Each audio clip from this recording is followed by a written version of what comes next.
Welcome to my ranking of the Jason Bourne films. I have literally just got done rewatching all 5.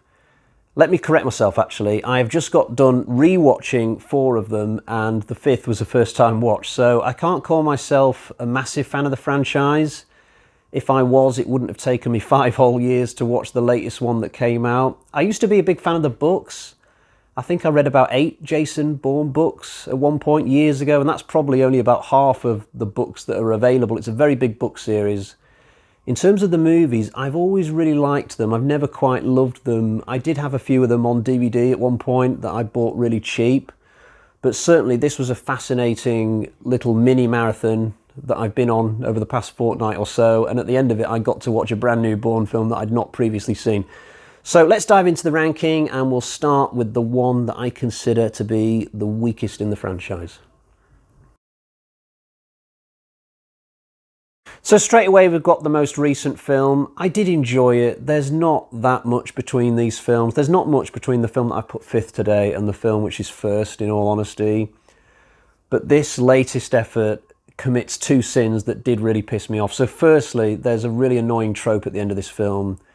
I think I've talked about it in some of my film reviews from time to time. So basically, sometimes at the end of movies, when a villain is fighting a protagonist, the villain will get on top at the end of the fight and they could easily just finish off the good guy, but for some reason they just hesitate and come out with some stupid quip or something, and then the good guy will be able to turn the tables in an instant and kill the villain. I hate that. I've seen it so many times that it literally just bugs me now. One example of when it happens is at the end of Robin Hood, Prince of Thieves. It happened at the end of the most recent Tomb Raider film.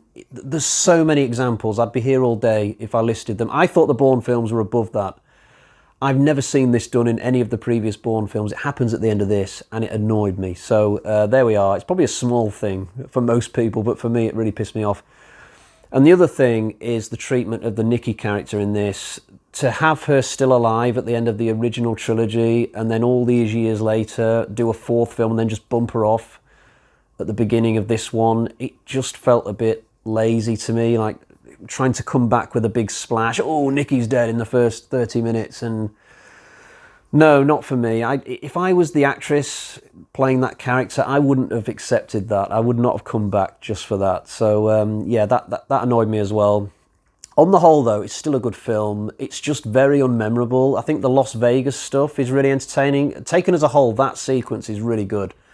From the hotel right up until the final fight. All the film leading up to that, I'm struggling to remember it already, and I only watched it a few days ago. So yeah, technically my least favourite Bourne film is Jason Bourne, the most recent to come out. This for me is the weakest of the original trilogy. You can split this film into 3 very distinct segments. So you've got the London part, you've got the Morocco part, and then you've got the New York part to finish things off. Now, the Morocco segment is amazing. It's some of the best Jason Bourne filmmaking in the entire franchise. Bourne gets embroiled in this great rooftop chase, and then he flies through a window and fights this guy, and it's probably the best hand-to-hand combat sequence in the entire series. It's absolutely brilliant. The trouble is, the 2 segments either side of Morocco are not that great, really. And this is especially problematic when it comes to the finale in New York. I was expecting much more from that, given the fact that this is the end of a 3-film arc.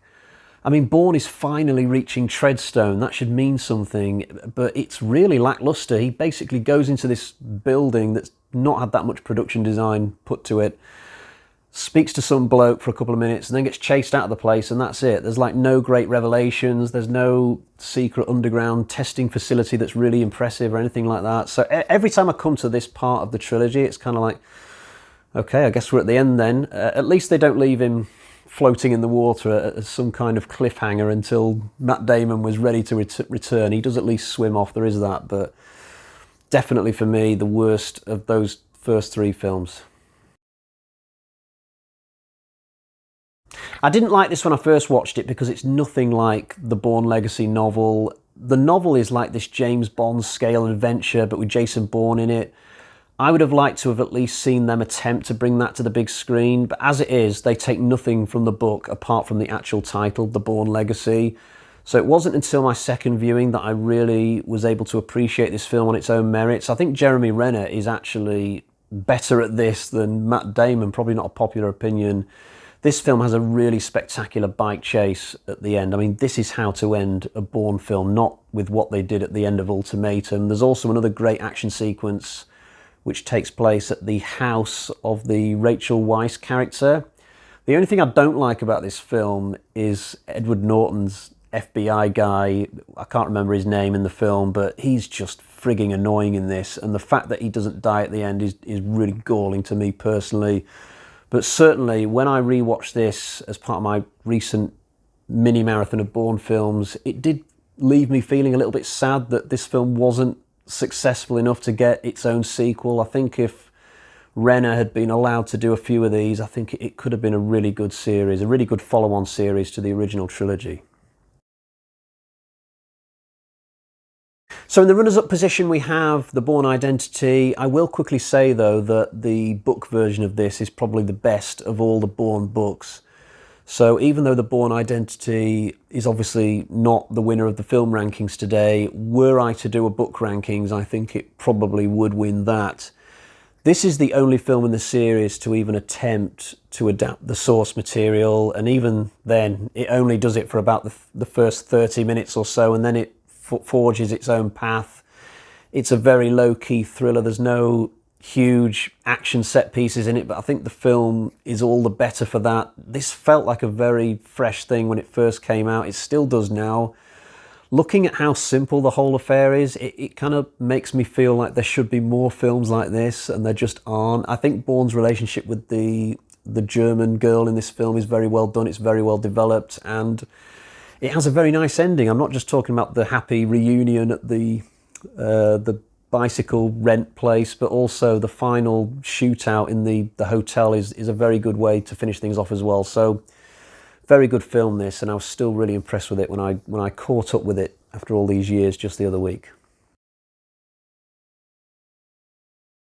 So yeah, for me, the Bourne Supremacy is the best of these. And I think what's the most impressive thing about this film is that, okay, they had this bit of success with the Bourne Identity, but they didn't let it go to their heads. They didn't try and go bigger and better. They stayed grounded. They just concentrated their efforts on continuing the story established in the first film along a really natural path. Okay, it's not ideal that they kill off the girlfriend at the start of the film, but I really like the Karl Urban villain. It's not often in this series you get a human villain. Usually they're emotionless androids, but this guy was really cool and he wasn't overused. The whole finale in Russia is amazing. I talked earlier about the Morocco section in the Bourne Ultimatum being very impressive. That's probably the second best part of this entire franchise. The absolute best, though, is this third act in Russia. It's absolutely amazing. So many good foot chases and car chases. It all feels like real stunt work as well. It's just really great. I had a big grin on my face the other week rewatching it. Absolutely top stuff. So yeah, I'm fairly satisfied that this film deserves its place at the top of my ranking. The novel's very good as well, although it's completely different. It takes place in Hong Kong and China. Well worth a read though if you're a bookworm. But in terms of the movies, that's the end of my ranking. Do let me know how you would rank these films, and until next time, I'll say cheerio. Bye-bye.